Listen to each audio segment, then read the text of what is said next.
Hi, today we are going to handle some questions related to children for part 3 of the IELTS speaking test. Do you think children today are very spoilt? Are they given too many toys, games and treats? Yes, I do believe that children today are spoilt. They are indulged a lot by their parents. They are given a lot of treats, toys and games. In fact, a child has only got to ask for something before it is handed over to him. I believe there are two reasons for this. One, of course, is the breakdown of the joint family system and the fact that in a nuclear family there are very few children living alone with the parents. The second thing is that parents hardly get any time today to spend time with their children.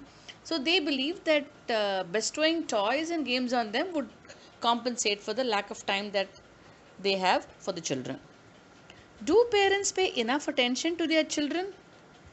See, even if parents were interested in paying attention to children, their hands are tied. The parents are busy working and trying to earn a living, and on the other hand, the children are also equally busy trying to study and attend different classes to do well in class.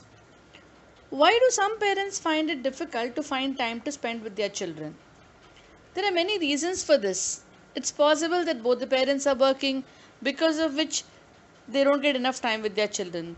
Another reason could be that the timings of the parents and their children are such that they hardly get to see each other during the weekdays. It's only on holidays that they get to see each other.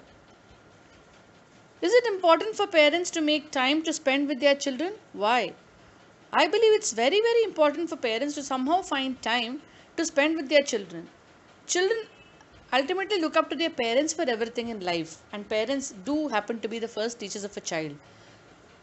So parents can have a deep influence on children, their behavior, their attitude towards life by spending more time with them. Who is responsible for the behavior of children at school? Parents or teachers? Ultimately, in the school, it is the teachers who supervise what the children do. So obviously, teachers have a great role to play in shaping the behavior of children. But then, before the children go to school, it is the parents who mold the children.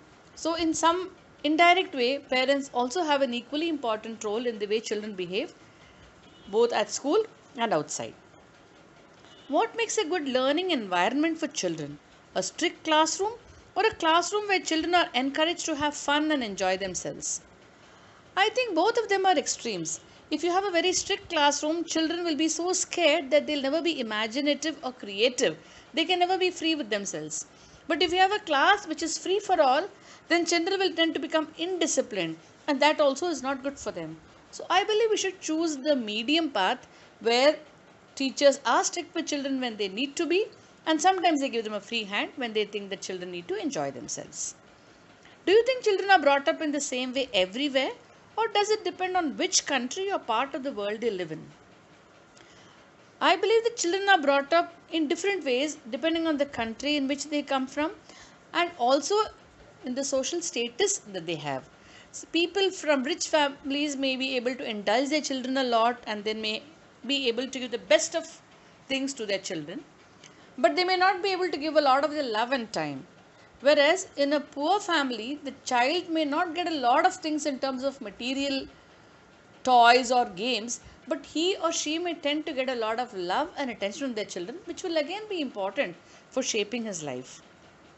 Are children in some countries more respectful than in others? Yes, I do believe that, because children are respectful in those countries where there is a deep traditional culture.